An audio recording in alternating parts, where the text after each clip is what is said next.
नमस्कार। भोरे भोर के एक और एपिसोड में आपका बहुत बहुत अभिनंदन करते हैं, स्वागत करते हैं और शुरू करते हैं आज के उस विषय जो बहुत ही गंभीर और बिहार के लिए ज़रूरी हो गया है।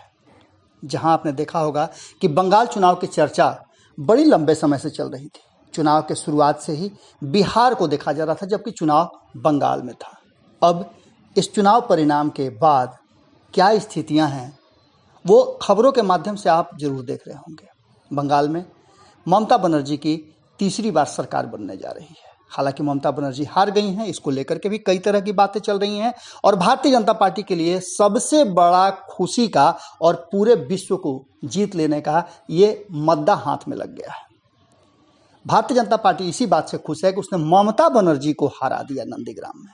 लेकिन ममता बनर्जी ने जितने ही ज़्यादा पिछले रिकॉर्डों को ध्वस्त करते हुए सीटों पर जीत दर्ज की है, वो आने वाले समय के लिए संकेत दे रहा है। इन सब बातों को लेकर के अब चर्चा और विवेचना भी शुरू हो गई है। भारत लाइव लगातार खबरों के छोटे से छोटे और बड़े से बड़े घटनाक्रम पर नज़र रखे हुए है।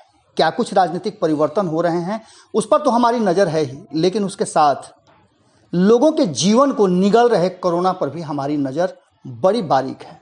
कोरोना पर होने वाले हर अपडेट और सरकार के किए गए कार्य और अलग अलग राजनेताओं द्वारा किए गए फैसलों को पर भी और उनके द्वारा की जा रही सेवाओं का भी हम लगातार आपको अपडेट दे रहे हैं। हम आपको बता रहे हैं कि सरकार ने क्या तैयारियां की हैं और कोरोना से कैसे आप बचाव कर सकते हैं, इसके लिए क्या कुछ करना है। लगातार हमारी टीम काम कर रही है।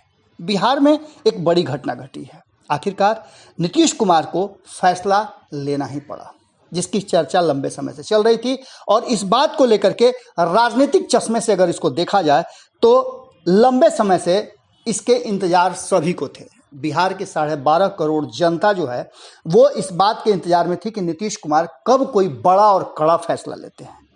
खास करके अगर देखा जाए तो राजनीतिक रूप से नीतीश कुमार पर दबाव लगातार बनता जा रहा था। सर्वदलीय बैठक में भी तेजस्वी यादव ने कहा है, सर्वदलीय बैठक से बाहर निकल करके, कि हमने सरकार को कई ऐसे एजेंडे दिए थे, कई ऐसे मुद्दे दिए थे, कई सुझाव दिए थे जिस पर सरकार अमल नहीं कर रही है। इसके साथ ही डबल इंजन की सरकार को भी उन्होंने टारगेट किया था। साफ तौर पे नीतीश कुमार को उन्होंने अक्षम बताते हुए कहा था कि वो क्या तैयारी कर रहे हैं ये समझ में नहीं आ रही है।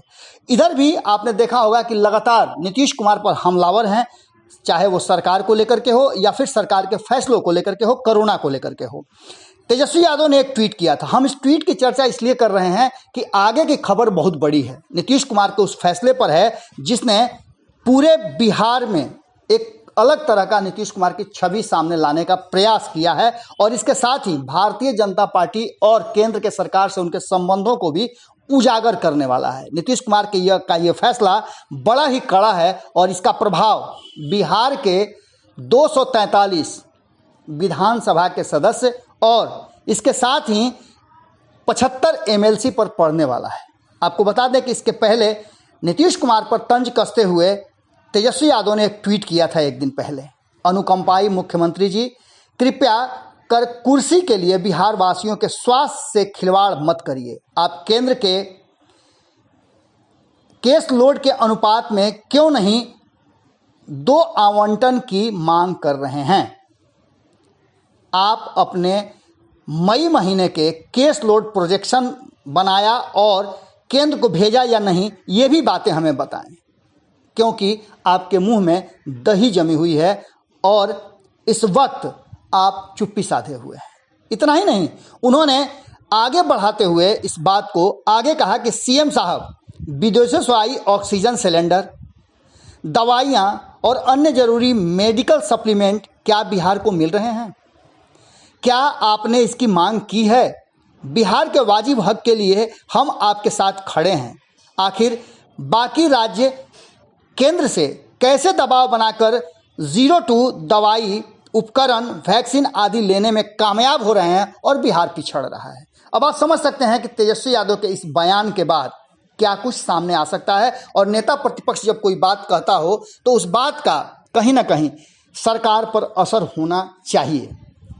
नीतीश कुमार जी पर यह आरोप शुरू से लगता आ रहा है कि नीतीश कुमार जी केंद्र सरकार और नरेंद्र मोदी से संवाद करने में पूरी तरह से फिट नहीं बैठ रहे हैं। वो बिहार के हक की लड़ाई पूरी मजबूती के साथ नहीं लड़ रहे हैं। अब इसके पीछे के क्या राजनीतिक कारण हैं ये तो अलग है, ये दोनों ही बता सकते हैं। लेकिन इतना तो तय है कि कई ऐसे फैसले हैं जिसको लेकर के नीतीश कुमार संशय की स्थिति में थे, जिसको उन्होंने तोड़ा एक दिन बाद। आपको पता है कि बंगाल के और अन्य राज्यों के जब चुनाव परिणाम आए तो सभी ने बधाइयाँ दे दी, लेकिन नीतीश कुमार चुपचाप बैठे हुए थे। अंततः जब नीतीश कुमार ने देखा कि अब जरूरी है, क्योंकि वो एक जिम्मेवार पद पर हैं और इस संवैधानिक देश में जो फैसले आते हैं आयोग के और जनता के, चूंकि जनता ही इस देश की मालिक है, लोकतंत्र है, तो उन्होंने भी अपने भारी मन से कहा जाए या जिस मन से भी हो बधाइयाँ देना शुरू कर दिया। सबसे पहले तो उन्होंने बधाई भारतीय जनता पार्टी को दिया, जिस बधाई को और उस संदेश को आपने भारत लाइव पर भी देखा होगा और अन्य माध्यमों से आपको प्राप्त हुआ होगा कि उस बधाई संदेश में पूरे मन से नहीं बल्कि आधे मन से दिया गया यह बधाई संदेश था। क्योंकि जब बंगाल की बारी आई तो सबसे अंत में उन्होंने बंगाल को बधाई दिया, लेकिन ममता बनर्जी को छोड़ करके उन्होंने बधाई अगर किसी को दिया तो वो तृणमूल कांग्रेस को दिया। अब इसके आगे की कहानी आपको बताते हैं। इसके आगे की कहानी यह है कि बिहार में भारतीय जनता पार्टी अचानक से बंगाल परिणाम के बाद चुप हो गई है और नीतीश कुमार की टीम एग्रेसिव हो गई है।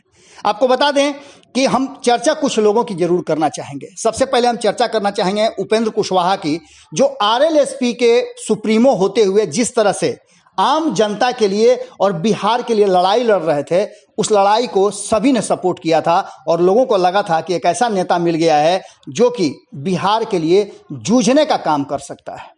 कई ऐसे मुद्दे थे जिस पर नीतीश कुमार को उन्होंने घेरा, लाठियां भी खाई, अस्पताल में भर्ती हुए, सब कुछ हुआ और उन्हें सपोर्ट भी लोगों का मिला। लेकिन वही उपेंद्र कुशवाहा जब से आरएलएसपी का विलय जदयू में कर दिए, उन्हें जो पद मिल गया, उनको संसदीय दल का अध्यक्ष बना दिया गया, एक बड़े नेता के रूप में वो सामने आ गए। नीतीश कुमार के बाद उनका सेकंड नंबर दिया जाने लगा, कई लोगों को सामने से हटा करके इनको इतना स्थान मिला। इन सब के बाद उपेंद्र कुशवाहा अब पूरी तरह से भक्त जैसा व्यवहार कर रहे हैं। कोरोना के इतने बड़े संक्रमण और जूझते बिहार, जिसकी संख्या अगर बता दें तो 1,07,000 से ज़्यादा, 1,08,000 कुल सक्रिय मामले हैं, जिसमें पटना, जहां राजधानी में हम रहते हैं, पूरी सरकार यहां रहती है, वहां 17,224 सबसे ज़्यादा मामले सामने आए हैं। आपको बता दें कि पिछले 24 घंटे में जो 24 घंटे का अपडेट आ रहा है, उसमें 11,000 से 15,000 के बीच का आंकड़ा हर रोज रह रहा है नए संक्रमित लोगों का। इसके साथ ही आपको बता दें कि स्वस्थ होने वाले लोगों की संख्या भी 13,000 के आसपास, 12,000 के आसपास रह रही है। लेकिन अब तक जो मृत्यु हुई है वो 2,821 लोगों की हो चुकी है। ये सरकारी आंकड़े हम बता रहे हैं आपको। इसके अलावा और कितने लोग कहां गुजर जाते होंगे पता नहीं चलता होगा, क्योंकि ये तो आंकड़े सरकार जहां तक पहुंच रही है वहां तक के हैं। रिकवरी रेट को 78% दिया जा रहा है और स्वास्थ्य मंत्री मंगल पांडे की घिघी बंधी हुई है, क्योंकि उन्हें बिहार सरकार से कितना सपोर्ट मिल रहा और मुखिया क्या सपोर्ट कर रहे हैं ये अलग बात है। नीतीश कुमार ने जो बड़ा फैसला लिया है उस फैसले की बात हम कर रहे थे। हम उपेंद्र कुशवाहा की चर्चा कर रहे थे कि इस पूरे कोरोना काल में उपेंद्र कुशवाहा ने जो अपने स्तर से कोरोना को लेकर के जो बातें की है, जो मांग रखा है, जो कुछ भी कहा है, वो दोनों का सामंजस्य नहीं बैठ रहा है।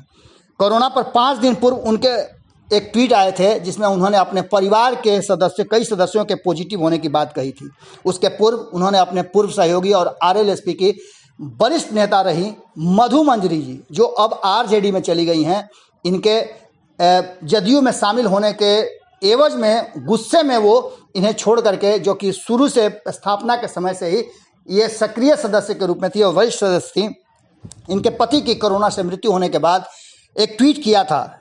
उसके बाद 24 अप्रैल को खानापूर्ति करते हुए नीतीश कुमार के उस ट्वीट को रीट्वीट किया था और उसमें नीतीश कुमार ने पारा मेडिकल स्टाफ और मेडिकल स्टाफ को इंटरव्यू के लिए आने का आग्रह किया था, उसे रीट्वीट किया था। यानी कि कोरोना पर अब तक उपेंद्र कुशवाहा, जो कि नंबर 2 कहे जा रहे हैं नीतीश कुमार के, वो भी चुप्पी साधे हुए हैं। इसके अलावा पूरी जदयू चुप्पी साधे हुए है। कुछ लोगों ने तो यहां तक कह दिया कि यह प्राकृतिक आपदा है, इसमें कोई कुछ नहीं कर सकता है। और यही कारण है कि पूरा देश और दुनिया के लोग भारत की तरफ देख रहे हैं, प्रधानमंत्री नरेंद्र मोदी की तरफ पूरे देश के राज्य देख रहे हैं, उनसे मांग कर रहे हैं। पर बिहार नहीं कर रहा है, क्योंकि बिहार तो ये जानता है कि ये प्राकृतिक आपदा है, अपने से आया है, अपने से ठीक हो जाएगा। ऐसा पहले भी हो चुका है।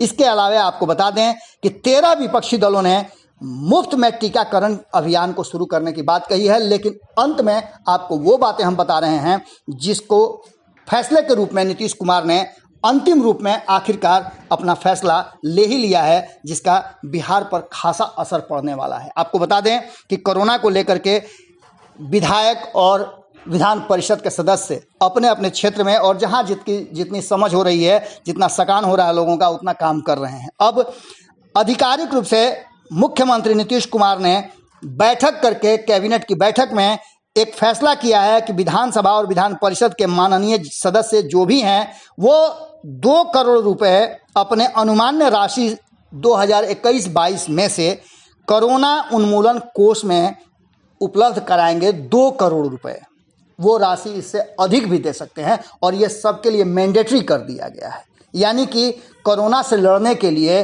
भले ही केंद्र सरकार से मदद नहीं मांगा है, पर उन्होंने बिहार और बिहार के सभी विधायकों से, सभी एमएलसी से 2 करोड़ रुपए कम से कम उस कोष में, कोरोना उन्मूलन कोष में जमा करने का फरमान जारी कर दिया है। देखना होगा कि इस फरमान के बाद क्या कुछ होता है। फरमान तो प्रधानमंत्री नरेंद्र मोदी ने भी कोरोना पीएम केयर फंड में जमा कराए थे पैसे, उसके क्या हुए, उस पर क्या कुछ हो रहा है। एक तरफ जहां ये सारी बातें हो रही हैं, वहीं आप देख लीजिए चिराग पासवान भी समीक्षा कर रहे हैं।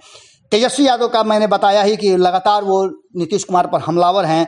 पप्पू यादव भी अपने जान की फिक्र किए बिना लोगों तक पहुंच रहे हैं और खुद अपनी टीम के साथ जहां लोगों को आवश्यकता हो रही है वहां पहुंच करके कोरोना मरीजों को मदद कर रहे हैं। इन सब बातों के बाद एक और मामला बिहार में उलझता नजर आ रहा है, जहां एक तरफ नीतीश कुमार क्या सोच रहे हैं, आगे सरकार कैसे चलेगी, क्या कुछ होगा, इस पर तो मंथन चल ही रहा है। शहाबुद्दीन प्रकरण ने आरजेडी की नींद जरूर हराम कर दी है और इन सब के बीच में जो कुछ भी सामने आ रहा है, भारत लाइव उस पर नज़र रखे हुए है। अब देखने वाली बात होगी कि इस 2 करोड़ राशि पर क्या कुछ फैसला आता है। और क्या फैसला तो ये है कि लोगों को देना ही है, जो भी विधायक और विधान परिषद के सदस्य उन्हें देना तो है ही। अब इसको लेकर के कितना जल्दी इस पर एक्शन और क्विक एक्शन होता है, जिससे कि बिहार के लोगों को इस कोरोना महामारी से निजात दिलाया जा सके और इससे लड़ने के लिए जो जरूरी चीज़ें हैं, जरूरी दवाएं हैं, जरूरी उपकरण हैं, वो उपलब्ध कराया जाए। एक बात तो तय नज़र आ रही है कि नीतीश कुमार केंद्र सरकार के सामने हाथ फैलाने नहीं जा रहे हैं, क्योंकि उनके इस फैसले ने ये स्पष्ट कर दिया है कि भारतीय जनता पार्टी के सामने अब नीतीश कुमार झुकने वाले नहीं हैं। ममता बनर्जी की इस जीत ने इतना तो तय कर दिया है कि भारतीय जनता पार्टी की स्थिति और उसका जो एक बड़ा दायरा था उसे संकुचित किया है और ये बता दिया है कि नरेंद्र मोदी और अमित शाह की जोड़ी अपराजेय नहीं है, उसे हराया जा सकता है, बस आप में सिर्फ लड़ने की क्षमता हो। जुड़े रहें भारत लाइव के साथ, खबरों का सिलसिला लगातार जारी है। भोरे भोर में आज यहीं विराम देते हैं, कल फिर आपसे मुलाकात करेंगे। नमस्कार। अगर ये वीडियो पसंद आई और वह बिहार के राजनीति और बिहारियत से सरोकार रखेनी तो सब्सक्राइब बटन दबा के चैनल के सब्सक्राइब कर ली। ओजे एगो घंटी बा, ओकरा बटन दबा देला से कुल सटीक और मारक खबर रुआ मुफ्त में मिल जाई। अगर रुआ पत्रकारिता के हमनी के नया प्रयोग में सहयोग कर चाहतानी तो ज्वाइन बटन दबा दी। पेटीएम नंबर नोट कर ली 9386816700। धन्यवाद।